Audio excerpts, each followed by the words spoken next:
Good afternoon, and welcome to this month's episode of the TechU Learning and Development Professional Development Seminar. I'm Master Sergeant David Hartman, and I will be delivering you a lesson on personal and professional development. Before we get started today, towards the end, we will have time for question and answers. So please mute your mics and keep your videos off so we can keep the video live streaming for you. Before we get into today's lesson, I'm going to tell you a little story. So back in 1949, there was a group of smoke jumpers. They jumped into a fire in the mountains of California, and they decided really quickly, and they found out that the wind had changed and their situation had turned from a normal routine to life and death situation. They made the decision to actually retreat from the fire, and they started running up the ridge in the mountains. They knew as long as they could get to the ridge, they could get to the other side of the mountain and be safe from the fire. As they were running, the terrain was difficult, and one individual sat his pack down and decided that, hey, we're not going to be able to make it to the ridge of the mountain, so we need to do something drastic. The other individuals that were with him decided that this wasn't the best way to proceed forward. So they said, hey, we're going to run up the mountain. But this individual took the time to think about what was going on around him, and he began to light a fire around the brush around him to clear out the brush. Now, what we want to realize is this was before the times where they learned that you could fight fire with fire. Unfortunately, the individuals that did not stay with the person that decided he was going to start the fire perished in the blaze. Hopefully you don't find yourself in a situation that's life or death, but through this professional development and personal development, we can give you some tools to be able to rethink about a situation and apply different concepts in both your personal life and your professional life. Sadly, this wasn't the only time that this happened with smoke jumpers. There's another instance that you can see in that picture there that they do carry a lot of heavy gear. There was another instance where there were some smoke jumpers. They decided like, hey, we need to abandon our fire line and escape from this fire. And they were carrying all this gear. It was ingrained into them that you do not leave any of your gear behind because that is what potentially could save your life. Unfortunately, 13 out of the 16 individuals perished in that fire as well. And through the investigation, they found out that if they would have had dropped all their gear and their packs, they would have been able to run 15 to 20% faster, and they would have had a more likelihood of actually surviving that encounter. So as you can see in that picture there's some smoke jumpers that are doing their job, but through the time, they were able to rethink and develop new ways of fighting wildland fires. So what we're going to be getting into today is rethinking and relearning, developing a growth mindset, and then getting into mastering habits. So let's look at rethinking and relearning. The three things that we're going to be looking at is developing a habit of thinking again. Going back to those smoke jumpers, that first individual, he's be able to rethink the situation that he was in and apply a different strategy to ultimately save his life.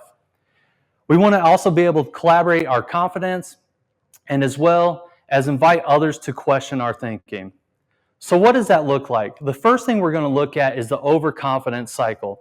This is something that us as leaders want to avoid in our everyday lives, both personally and professionally. At the top there, you'll see that pride is over conviction. A lot of times, us as individuals, we get into the habit of being very prideful in our decisions that we make in the work center and our personal lives, and we get stuck in this vicious cycle of just overconfidence. We're so confident in our ability and we have so much pride, we have conviction in our decision on a leadership style that we have or a project that we're working on. That leads us into developing a confirmation bias. And a confirmation bias is seeking validation through information and different habits that we have created to really give us that pride and convict us and give us that validation that the decision that we made was the correct one for that situation. As going back to those smoke jumpers, the rest of them had all this pride that, hey, this was the right decision to be made, so they looked for that validation based on their prior training. To develop ourselves personally and professionally, we want to look at the humility cycle. When we're talking about humility, we need to have the ability to look at ourselves and be humble enough to realize that maybe we do not know everything about our leadership style, or maybe our leadership style is not the best. So that creates doubt. When we're talking about doubt, we're not talking about self-doubt where we just can't do anything, but maybe have that little bit of doubt in our leadership style, in our personal life and our professional life, to say, hey, maybe I don't know how to be the best leader in this situation when I'm dealing with an airman or a coworker during conflict. So when we have that doubt, it leads into curiosity.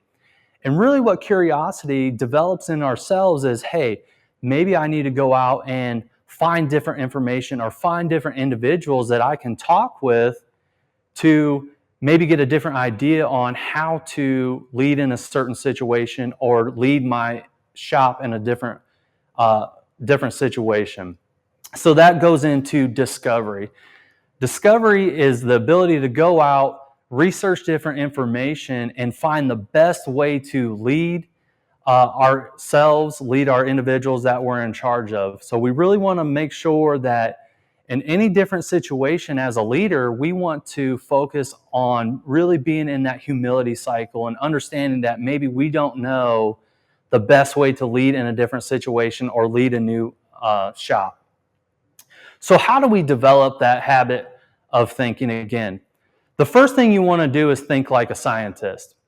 Scientists have the unique ability, and they have developed this over time, to really stay inside of that humility cycle, creating that self-doubt, creating doubt in the process that they're working on to go out and discover new ways of doing things.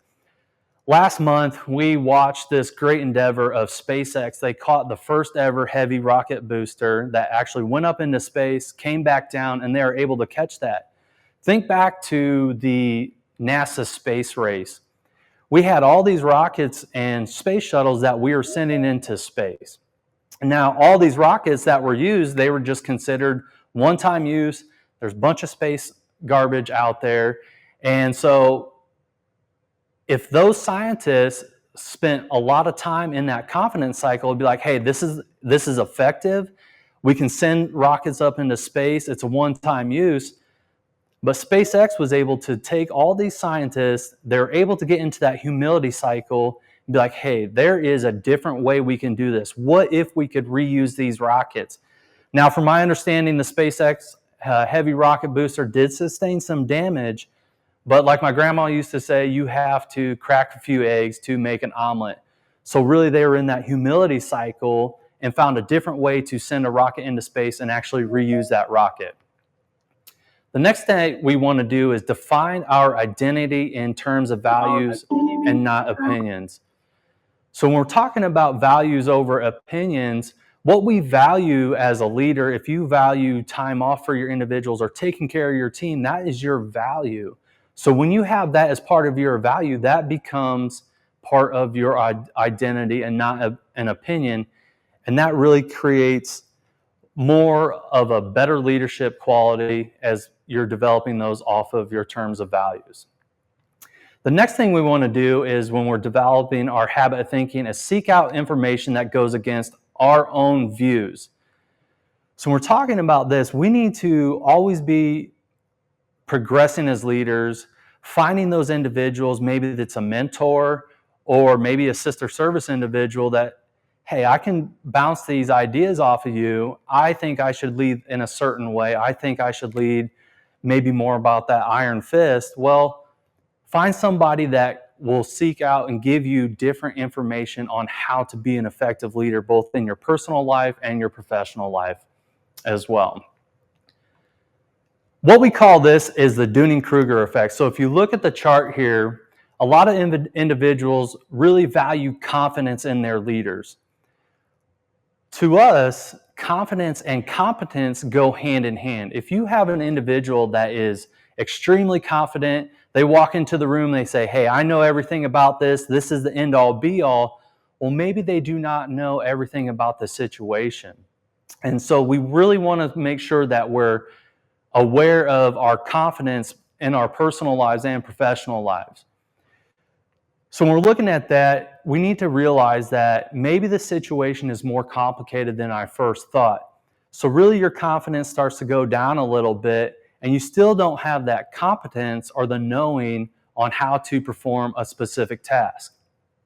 And what we want to be aware of is not getting stuck in the valley of despair there. I will never know this particular situation. Once you get into that valley of despair there, that's when you can really start to build your competence and your confidence and move up into the area of, well, I'm starting to get this situation.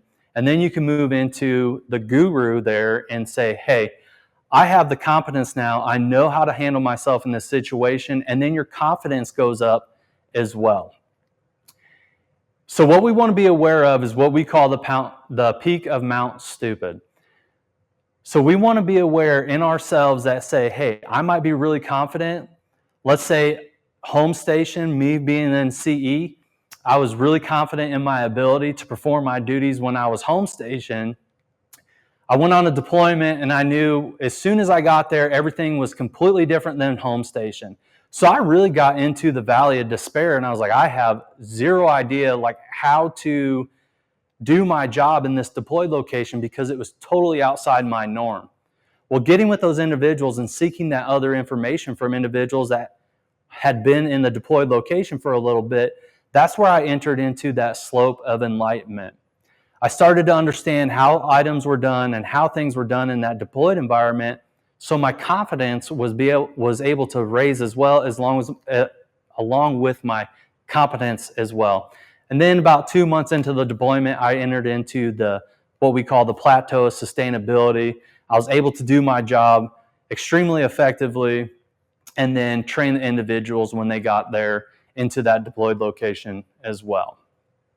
So how do we collaborate our confidence? Being aware of that Mount Stupid, being aware that, hey, just because we're extremely confident in our home station environment, we get in a new environment or we get a new leadership, be aware of your confidence and have that humility cycle in the back of your mind to be aware of that so you don't follow into that. Harness the benefit of doubt. Going back to that humility cycle, doubt is a good thing. Your view on doubt will allow you to look at a situation that you don't know how to operate in and then seek that understanding as well. And again, I think one thing that we do in the Air Force, we don't ever want to be wrong. We don't ever want to fail. We should be able to look at ourselves both personally and professionally and embrace the joy of being wrong.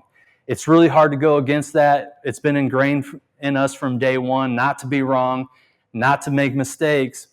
But we can take being wrong and turn that opportunity, look at it in a positive light, and seek that information and then grow up into that plateau of sustainability. So when we're looking at conflict in the work center, both personally and professionally, is a good thing. As long as there is not that relation conflict. Conflict should never be over our relationships. Task conflict is really, really good to have in your work center. There was a study done on 2 different groups of individuals at this college. They both were given the same task. The professor sat back and just watched as each group naturally went through the forming phase and saw really, really quickly that one group had task conflict. They were trying to come up with different ideas on how to accomplish this task, and they were really, really effective. They all decided, hey, this is the end goal. How can we get there? They brainstormed. They came up with effective ideas to get the task completed. The group that was ineffective had a lot of personal and relational conflict right at the beginning. They were unable to take their personal problems and put them aside and focus on the task.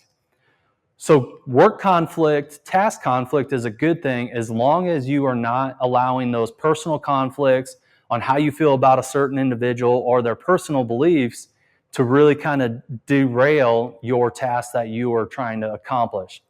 So us as leaders, we really want to be cognizant of those personal conflicts or those relationship conflicts and realize that, hey, we have a task to complete.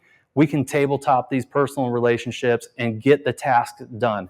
And that's really what it means to look at the conflict, put our personal biases aside, and focus on that task conflict. Task conflict is good because it allows us the ability to work in that humility cycle and accomplish the task to the best ability.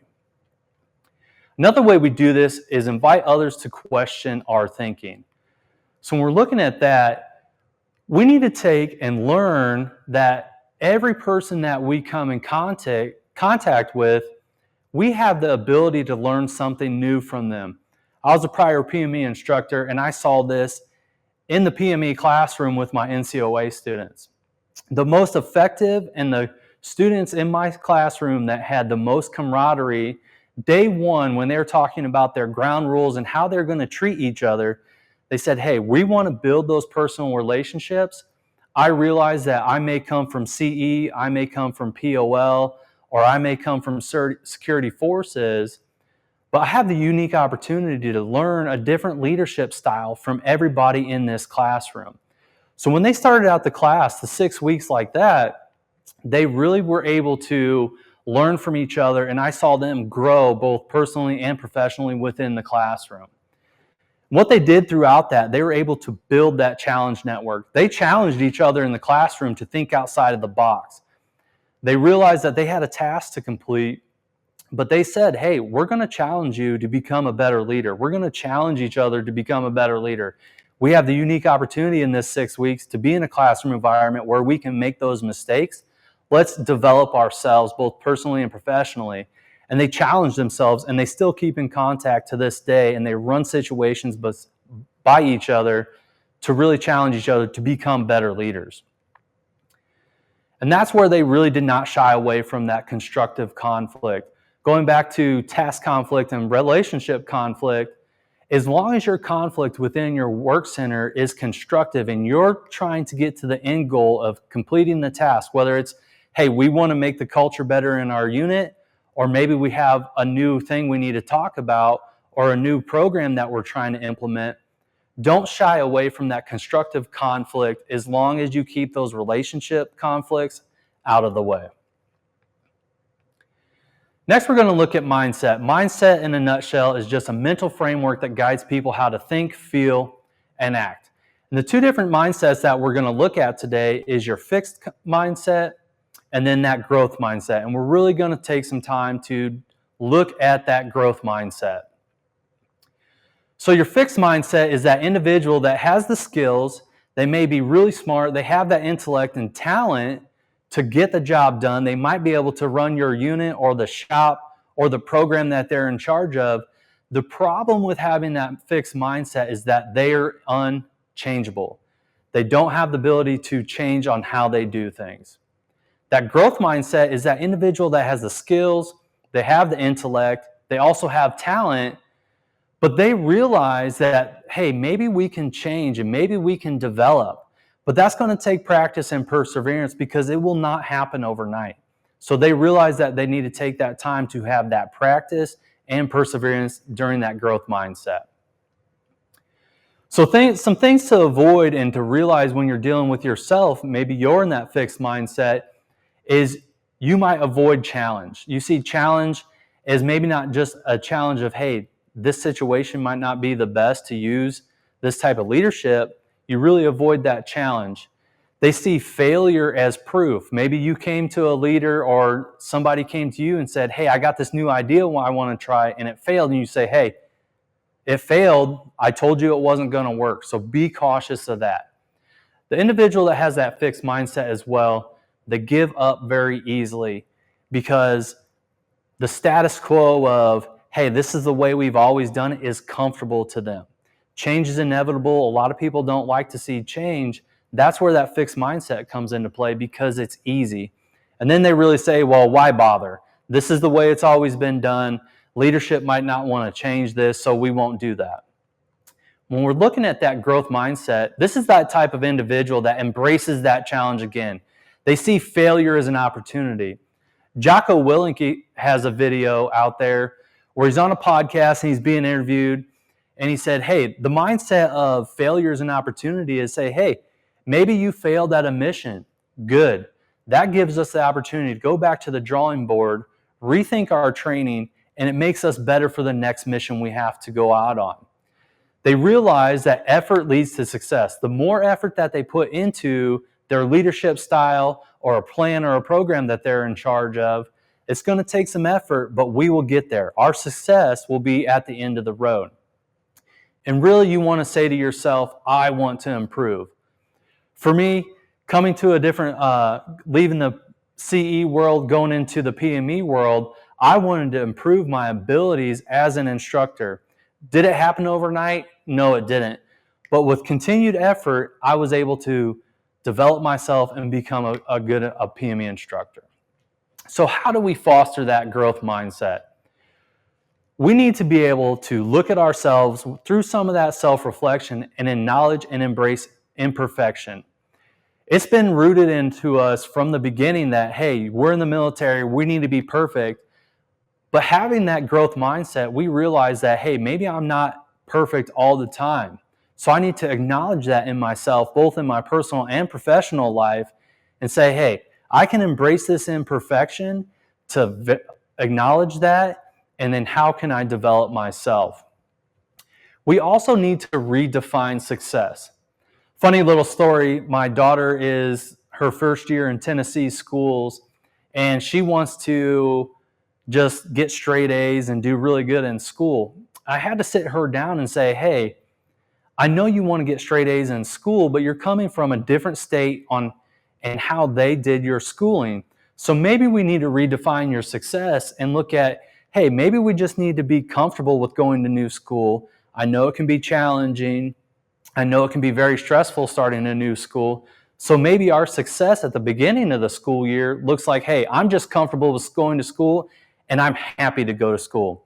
So with her, we redefined her success early on and saying, hey, let's just get you comfortable in school first, and then the grades will come later. The other thing we want to do is value that process along with results. I was doing a social studies homework with her the other night, and she wanted to get 100% on this quiz. Instead of taking the time to research those answers and look back at her notes, she just wanted to get a result. She wanted to get that 100% on her quiz.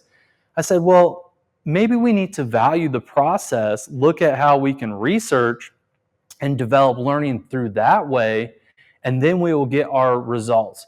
So I was trying to teach her, like, hey, look at the research. There is a process to get these right answers. You will actually learn more if you do the research than just memorizing those answers.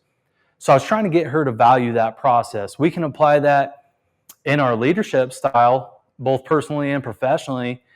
Like, hey, maybe I'm walking an airman through the ADC right now.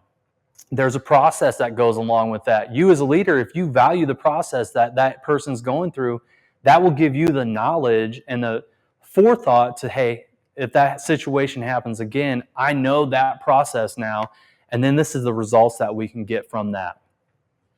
Another thing you want to do is be realistic. A lot of times we just want to be the best leader right off the gate. We get out of NCOA or ALS, or we go to the MSgt course, I'm going to be the best instructor. I think we need to have realistic expectations of ourselves and application of what we have learned. So setting those micro goals and those SMART goals from the beginning and having those realistic expectations on ourselves is how we develop that growth mindset. One thing we need to do is stop seeking approval from others. If we're being realistic with our goals and an individual that we're going to for approval says, hey, you need to be the best instructor right out of the rip, coming from the MSgt course that we offer here at McGee Tyson, well, maybe that isn't realistic. That's their goal for you, but realistic goal for yourself is just maybe being comfortable with speaking in front of individuals. So don't go to those individuals seeking approval from them when they don't have the same realistic goals. I heard this the other day, you would not go to a hardware store to buy milk. So make sure you're going to those individuals that can give you that foresight and that mindset as well. And then lastly, we want to pay attention to our words and thoughts. For me, it took me a long time to really kind of think about this and what this meant to me. We've all sat in those staff meetings where individuals just need to talk and fill the space with words. But when you have that growth mindset, you can really start to develop your thoughts and your words and actually give that foresight and that information that really will help out and just not fill that void. So the last thing we're going to look at is how to master habits. We've talked about thinking, we've talked about that growth mindset, but how we can do that is through mastering habits. 53% of our behavior actually comes from habits that we develop as individuals. 47% of our behavior comes from our conscious mind. So what we call this is a habit loop. So when we're developing our habits and mastering habits, there needs to be a cue that cues us and cues our mind consciously that, hey, this needs to be a habit, because we're looking for a specific behavior. Developing a habit, we're really looking for a different behavior than what we were doing in the past, or maybe we're trying to develop a new behavior. We need to follow that up with a reward. So when we're looking at this habit loop, it's a continuous loop when we're trying to master those habits. And then as individuals, we'll be able to actually crave that. There's a study done, I'm sure some of you all have heard this, Pavlov's dog. Pavlov had this dog and he was actually looking for a specific behavior from this dog. He's like, hey, maybe I can give this dog a cue to trigger a behavior and then I'll reward my dog. So what he did, he would ring a bell, he was looking for that behavior, and then he would reward the dog with his food. So he did this for about a month. He would ring the bell, feed the dog, that was the dog's reward, and the dog started to crave that. Well, the behavior of Pavlov actually started to notice with his dog that the dog would start to salivate. So he's like, oh, I'd ring the bell, feed the dog. The dog would have that behavior. So then what he did, he rang the bell, took the food away from the dog, but he noticed that the behavior was already ingrained in the dog.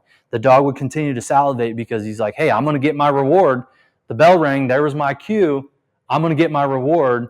So that dog started to crave that cue and that habit. So what are the ABCs of habit development? So there's always needs to be an anchor moment or a cue for us personally. So there's this individual, they decided that, hey, I want to become super fit. But they realized they did not have the habit of going to the gym every day. So like, okay, how can I do a realistic expectation, going back to our prior slide, being realistic? Okay, what's the first thing I can do? Well, she decided that I will do squats every morning before I hop in the shower and start my day. So instead of saying after my shower, she said, okay, before my shower, I'm going to do 20 squats. That's my tiny behavior. And then she realized, hey, I need to be able to reward myself. So what does that look like? There's a little celebration. So she decided that, hey, I really, really enjoy my cup of coffee in the morning. So she decided that I will not celebrate with my cup of coffee until I have done my squats. And she had the discipline to do this every morning. So before her shower, she would do her 20 squats. Her squats was her tiny behavior, and then she celebrated with that cup of coffee. She held herself accountable and had that personal discipline to not celebrate and not drink a cup of coffee until she did her squats for the day. So she did this for about a month, and then she decided, well, hey, every morning it's really easy for me. I wake up, I do my squats, I do my shower, and then I celebrate with my cup of coffee. This has become a very effective habit. So then she decided, I can also transfer this into my lunchtime. So then she decided, so hey, in the morning I'll do squats. Before lunch, I'll do 20 push-ups. So before lunch, I'm going to do 20 push-ups. The tiny behavior was the push-ups. Her celebration was, I get to enjoy my lunch. So she did that for another 30 days. So now she's at 60 days. She's doing squats in the morning, push-ups before lunch, and said, hey, why not I just do this for dinner? So I'll do 20 sit-ups before dinner. So her anchor moment was dinner. Before dinner, I'm going to do 20 sit-ups. Her tiny behavior was at 20 sit-ups, and then her celebration was dinner at the end of the night. So she did that for another 30 days. So at the end of 90 days, it became ingrained in her, and she built this habit of doing squats in the morning, push-ups before lunch, and then doing sit-ups before dinner. So just within 90 days, she created a whole new habit of herself, and she was starting to get down to her goal of being more physically fit. So that is what we're covering today, is rethinking and relearning, growing that mindset, and mastering that habit. Again, I want to thank you for your time tuning in to this professional development of personal and professional development. Tune in next month and we'll have another great learning development section for you as well. Thank you.